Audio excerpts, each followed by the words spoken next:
Nice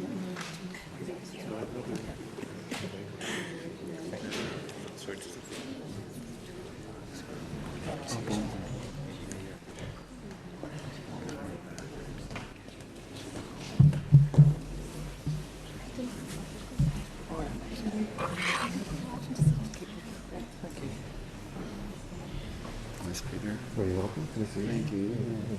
Maureen, she was here in Belfast. You're very welcome. Would you join the conference? Okay. My only way. Do you think you get an opportunity? Is it all shipping? At some point, yeah, okay, I'll talk to you a little bit. I think that there's a political if you do it. Maybe a few weeks sometime, Okay. but Okay. don't get a chance to do it today. And the only thing is there's a long story open. A couple of interviews, but I think it's all the way. Okay. Fair enough. Yeah.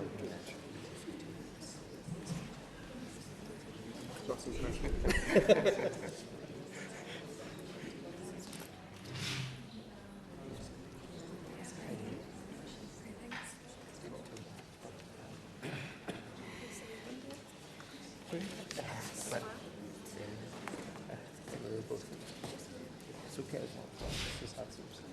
Last night we were both exhausted.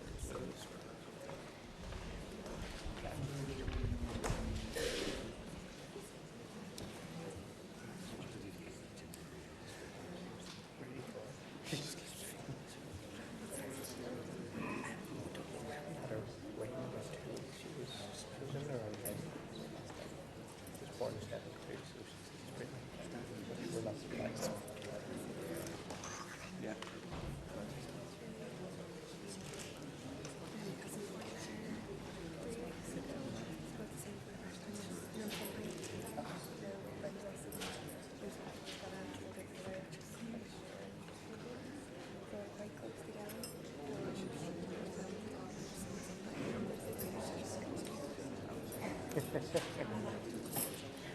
That's good exercise.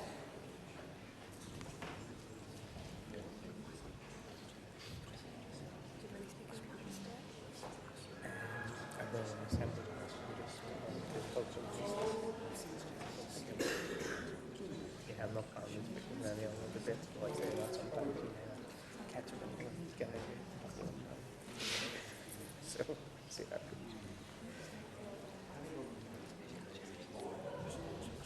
So what do you do?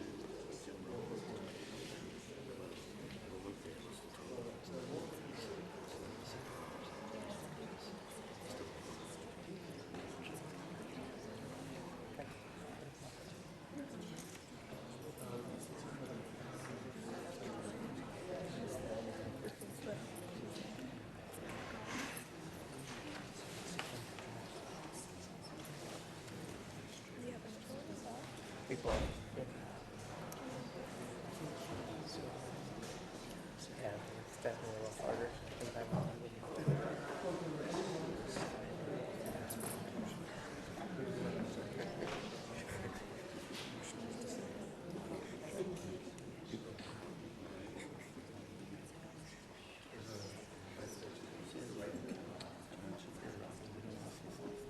That could take 4 or 6 weeks. Hey, David. Not Okay. That's excellent.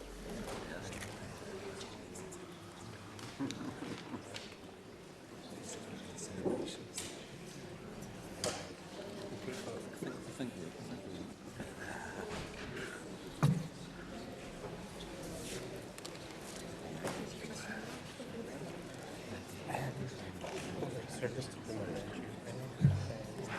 I was actually cursed because it was taxation.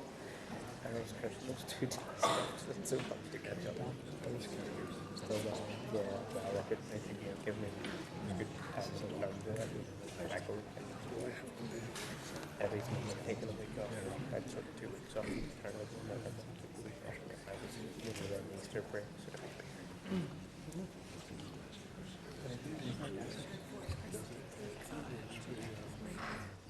I was talking early to talk to him.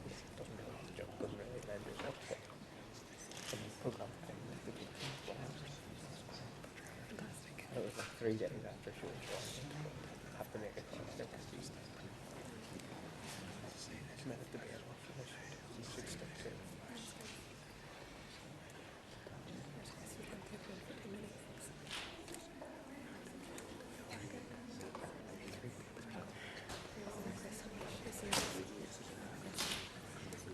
What's after the I was glad to come back.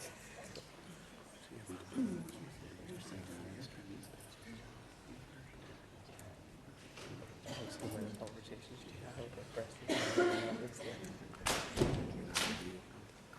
speak to somebody about something else.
On behalf of Mindfulness Ireland, I would just like to say thanks very much for coming. And also like to say turn off your mobiles. If you have a mobile, please turn off your mobile. And here's Thai.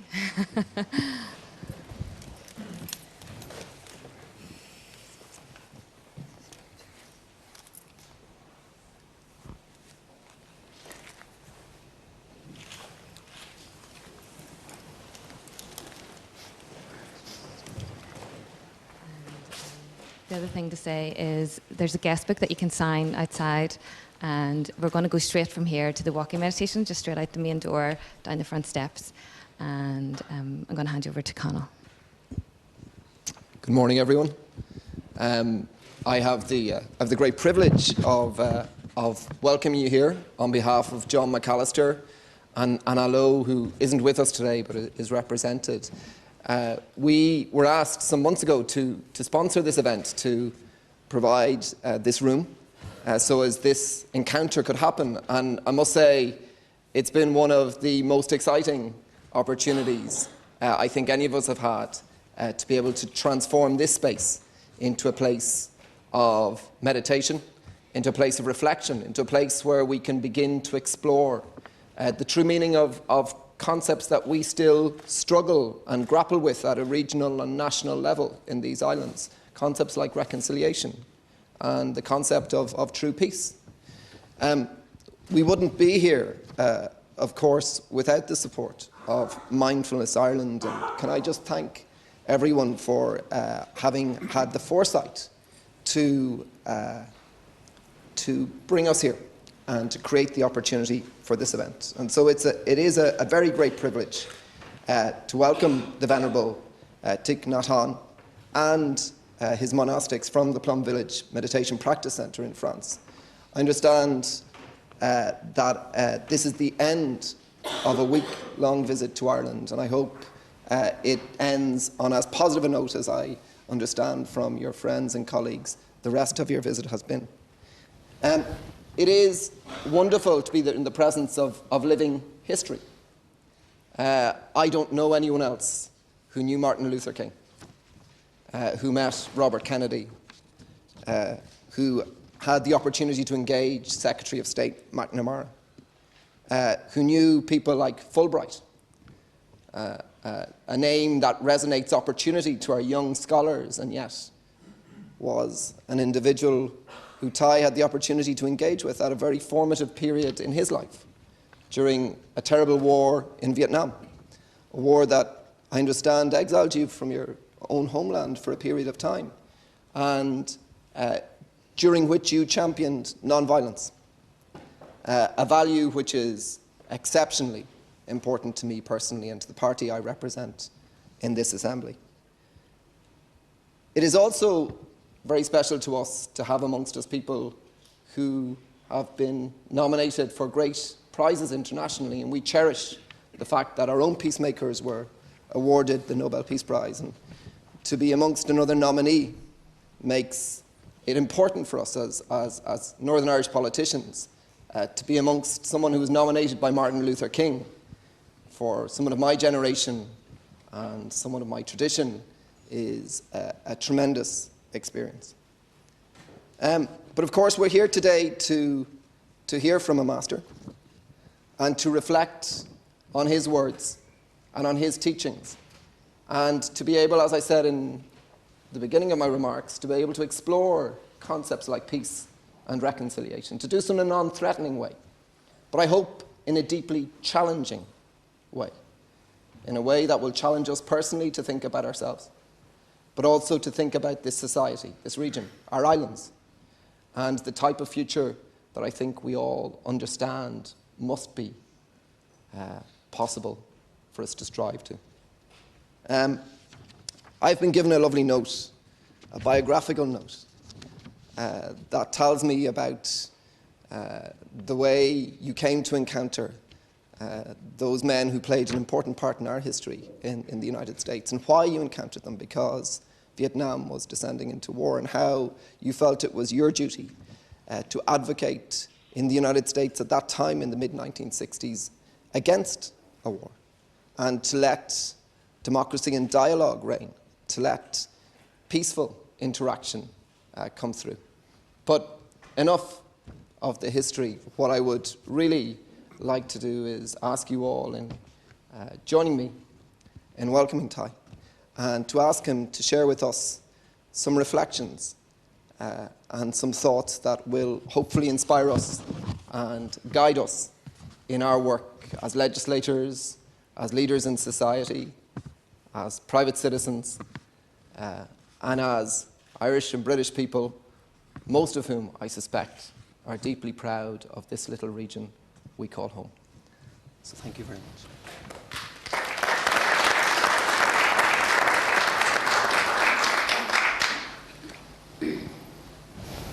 Thank you so much for your welcome.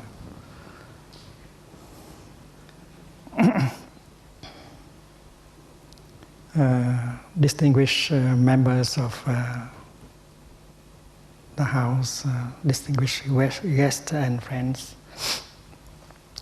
I'm sure that all of you agree with me that we need a spiritual dimension in our daily life in order to be able to overcome difficulties and meet challenges. Whether we are political activists or peace activists, business leaders, school teachers, health professionals, or police officers.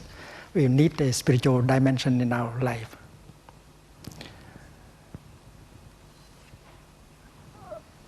And I have offered retreats of mindfulness to members of parliament, to business leaders, to school teachers, to health professionals.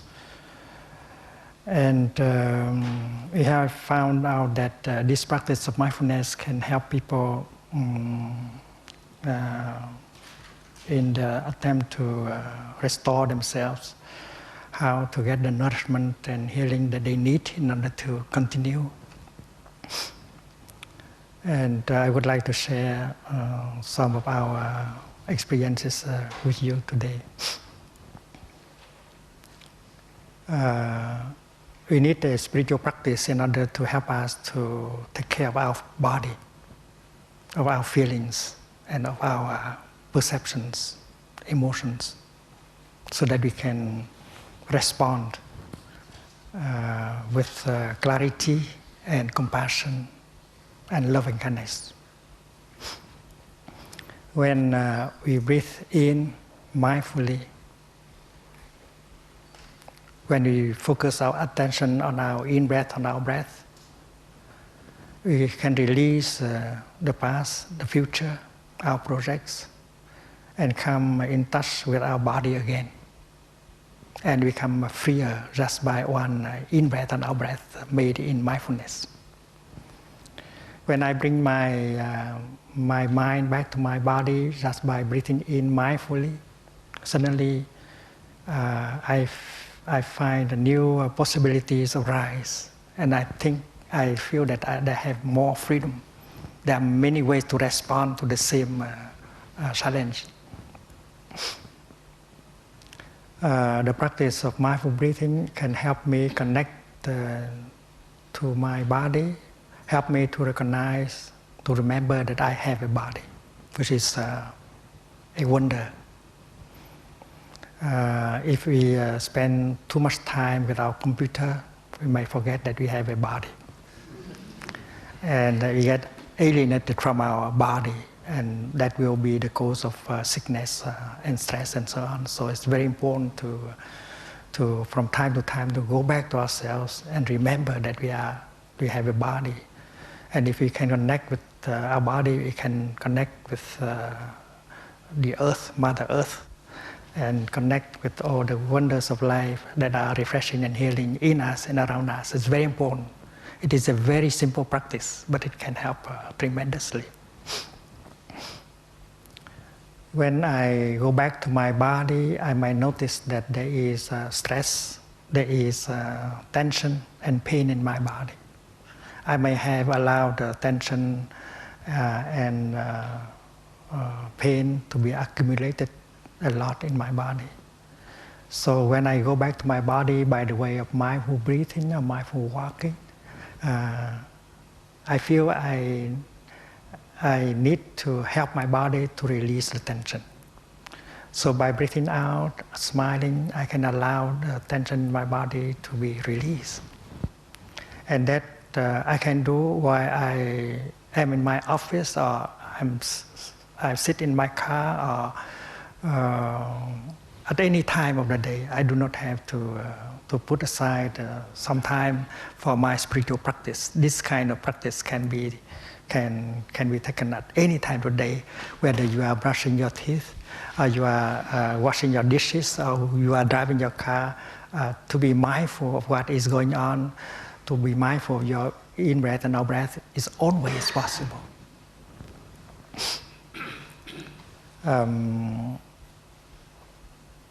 To release the tension in my body, I can do it several times a day.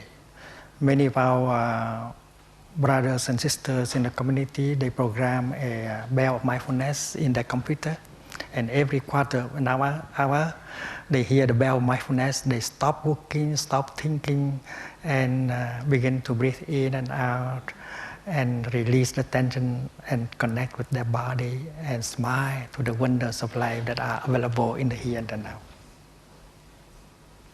In this practice, we know that the kingdom of God is not something in the future elsewhere, but it is right in the here and the now.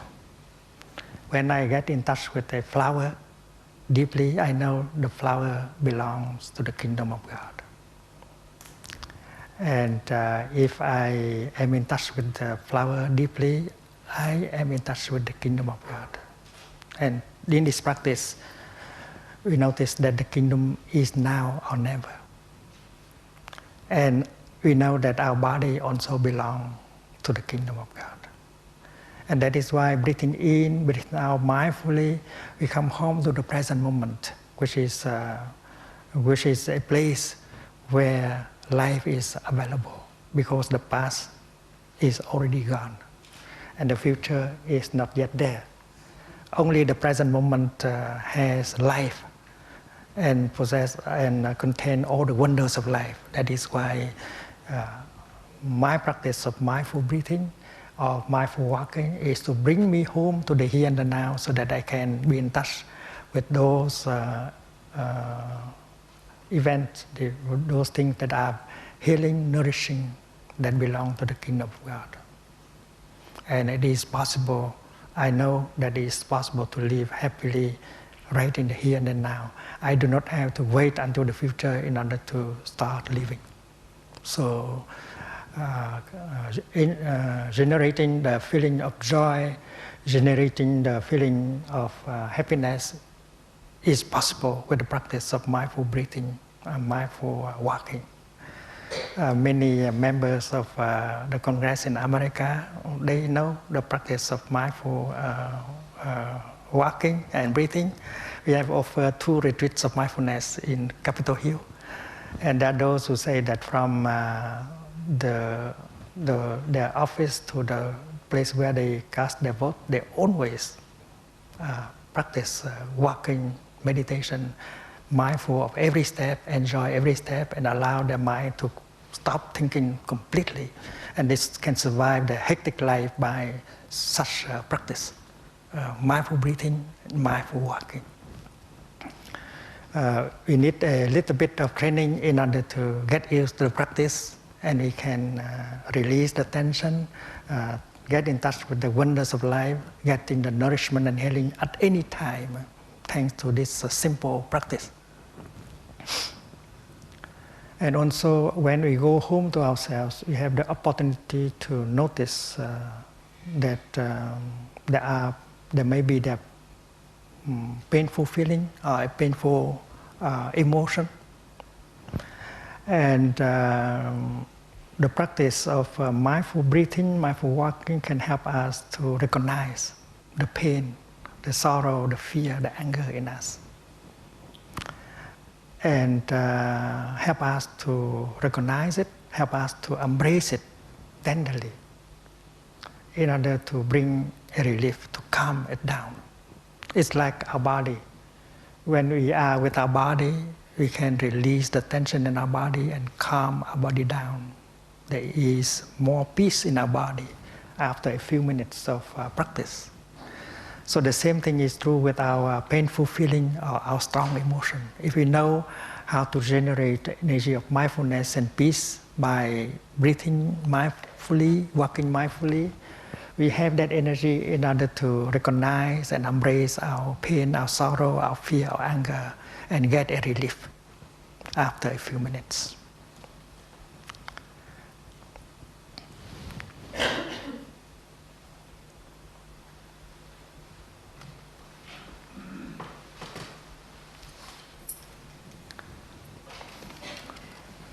Most people in our society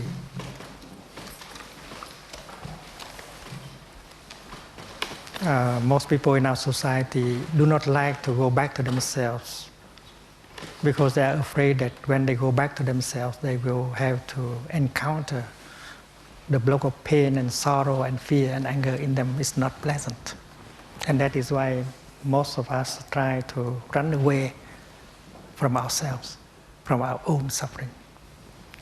Or we may like to cover up the suffering inside by consuming. We consume television, conversation, books, novels, musics, It's not because we like those very much, but because we cannot bear. We do not know how to handle the suffering inside. That is why we need those items of consumption provided by the market. So this practice offers us another alternative.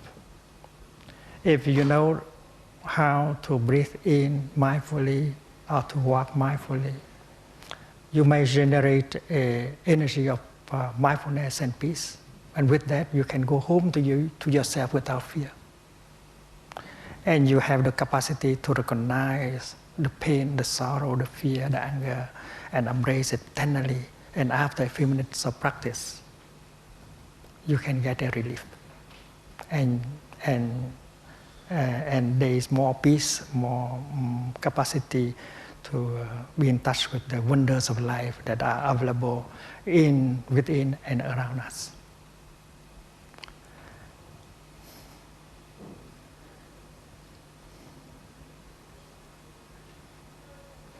And then getting in touch with the suffering inside is a very important practice. There is suffering inside of every one of us. And that suffering inside of us may reflect the suffering of our own parents, our own ancestors.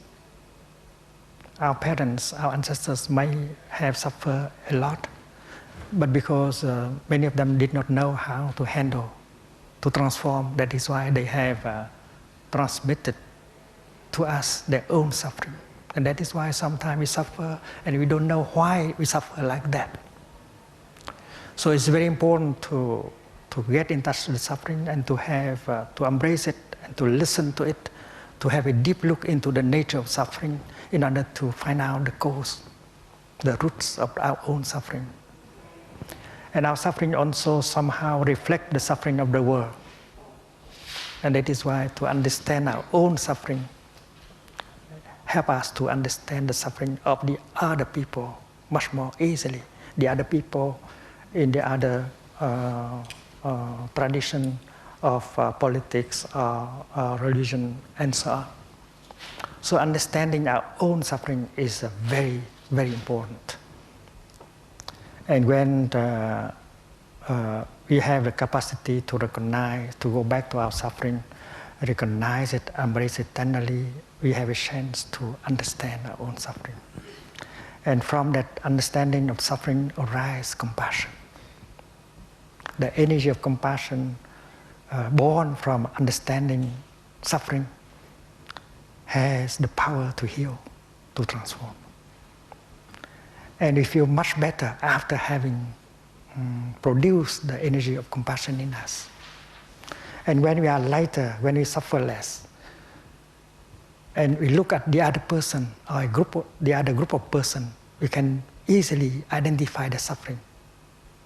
We may find out that their suffering is not very different from our own suffering. And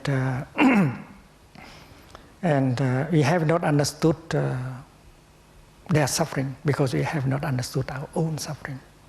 That is why, having understood our own suffering, we can begin to understand their suffering. And suddenly we have the capacity to look at them with the eyes of compassion, and we don't suffer anymore. We do not have anymore that intention to punish. Instead, we want to do something, to say something in order to help them suffer less. It means that we have the energy of compassion inside of us. We suffer less. And when we get in touch with the other person or the other group of people, that compassion helps us to understand the suffering inside of that person, that group of people. And suddenly we have the capacity to look at them with the eyes of compassion. When they see us looking like that, they feel wonderful. They feel different. They suffer less. And when we look at them with that kind of compassion, we don't suffer anymore. Instead, we want to do something to say something in order to help that person suffer less. and even the person we consider to be our former enemy now. And joy, happiness is born from understanding and compassion. True happiness is not really made by fame, power, wealth, and sex, because these objects of craving can make a person suffer very deeply. But if we know how to generate the energy of understanding and compassion in us, happiness becomes possible. A person who does not have compassion and love can never relate to another living being. He or she is completely cut off. And that is why we have to learn how to generate the energy of compassion. And the way is to get in touch with suffering and look deeply into the nature of suffering and understand suffering, the roots, the cause of suffering. And first of all, the suffering in us. When we have understood the suffering in us, it will be much easier to understand the suffering of the other person. And when we see the suffering of the other person, we are not angry anymore. We do not blame. We do not want to punish anymore. Instead, we want to do something to help. And now we have the capacity to use the kind of speech that is called kind, gentle, loving speech.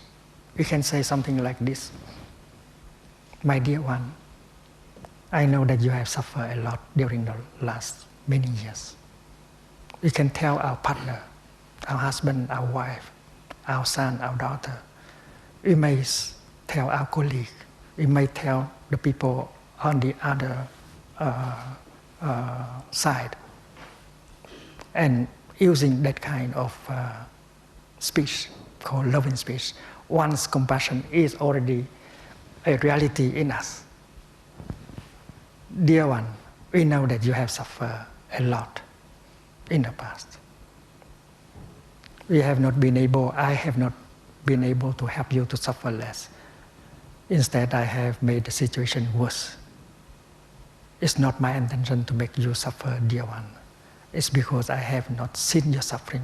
I have not understood your suffering. It's not my intention to make you suffer. It's not my intention to destroy you as a person, as a culture, as a religion. It's just because I have not understood your difficulties and your suffering. So I need help. Could you tell me what is in your heart, your difficulties, your suffering, so that I will understand better and I will not react like I have before? If you do not help me, who will?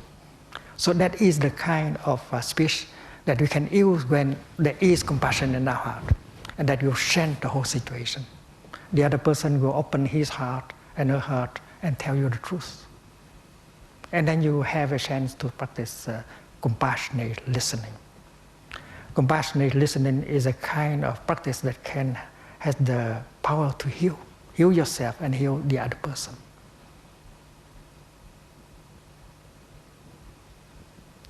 Compassionate listening is the kind of listening that is conducted with mindfulness of suffering. Mindfulness of suffering means you are aware that there is suffering in him or in her or in them. And listening like this, you have only one purpose: to allow them a chance to speak out so that they can suffer less. If during the time you listen, you keep that kind of awareness alive, then you are protected. What the other person said will not touch off anger, irritation in you, because you are protected by compassion. Even if his speech is full of wrong perception, full of accusation, anger, blames, you can still continue to listen with compassion because you are protected by the energy of compassion just because you know how to preserve that kind of awareness. I listen to him with only one purpose. That is to help him to have a chance to speak out and suffer less. I listen to them with only one purpose, to give them a chance to speak out and suffer less. Therefore, even if he has a lot of wrong perceptions, he has a lot of anger, I still continue to listen. I will not interrupt him or her or them. Maybe later on, in a few days, I will have a chance to offer him or them some informations so that they will correct their perceptions. But not now. Now it's only compassionate listening. And listen like that for 1 hour is very healing. Whether that person is our partner, our son, our daughter, our father, or our colleague, or even another group, even if they are terrorists.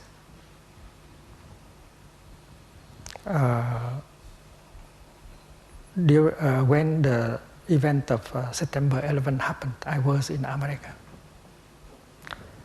That event took place only 5 days after the publication of my book, Anger. And the whole country of America was overwhelmed by the feeling of fear and anger.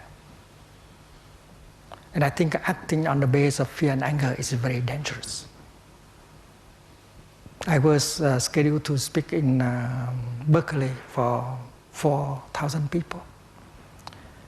And what I did that day is to conduct a session of breathing in and out to calm the emotion of fear and anger.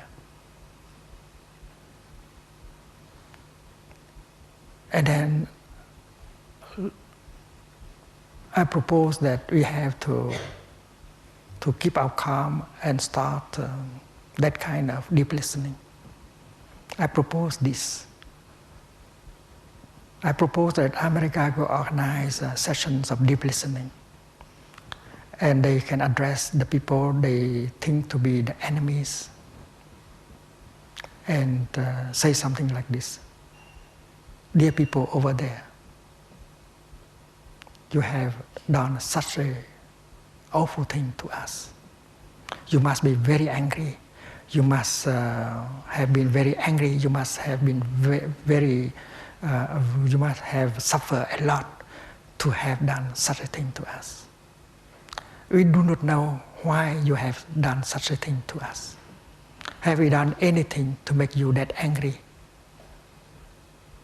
Have we tried to destroy you as a people, as a religion, as a culture? It's not our intention to do that.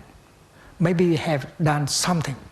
Maybe we have said something that gives you the impression that we want to destroy you as a people, as a culture, as a religion, but in fact we do not have that intention. We might be unskillful in what we have said or done in the past, but so please tell us. We will listen to you with all our heart. And if we have committed some unskillfulness, we will apologize. Tell us. So we can organize sessions of listening like that, invite the people in our society, people who are considered as wise, spiritual in the spiritual traditions and otherwise, and then we might televise that kind of sessions of deep listening and love and speech in order for the whole nation to follow. And this practice of deep listening and love and speech can be healing and can remove the fear and the anger and make us, put us in a much safer condition. You know that the war of Iraq was started with that feeling of fear and anger. And many millions of human lives were destroyed just by that. And that is why it's very important that we practice so that we can understand our own suffering, we can see the suffering of other person, that we can start dialogue with the practice of deep listening and loving speech, that we can restore communication and begin the process of healing. In Plum Village, we have France where we live and practice. We have sponsored sessions of practice, inviting the groups of Palestinians and Israelis to come and practice with us. We support them in their practice. When they first come, both groups has a lot of anger and fear and suspicion and strong emotion. So the practice of the first week is to just help them to walk, to breathe, to sit in such a way that can calm down their feeling, their emotion. And then for the second week, we started, initiated them into the practice of deep listening, compassionate listening. Each group is requested to use loving speech and tell the other group about their suffering endured by the children and the adult. You have to tell us everything about your own suffering and difficulties. And the other group is using deep listening, compassionate listening, mindfulness of compassion in order to listen. And the outcome is that this group, while listening, realize for the first time that on the other group, they have suffered almost exactly the same kind of suffering that we have. Children and adults. And they begin to see the other group as human beings. And they can, for the first time, look at them with the eyes of compassion. They suffer less, and the other group suffer less also. They know that there are wrong perceptions on both parts. But that kind of dialogue helps us very much to recognize there are wrong perceptions and our own wrong perceptions. And we have plenty of time in order to offer each other later on information in order to help each other remove wrong perceptions and the healing take place. And both groups begin to share a meal in mindfulness, do walking meditation together, holding hands, and brotherhood, sisterhood become possible with understanding and compassion, understanding of the suffering. And they always come together at the end as one group and report to us about the success of their practice. They always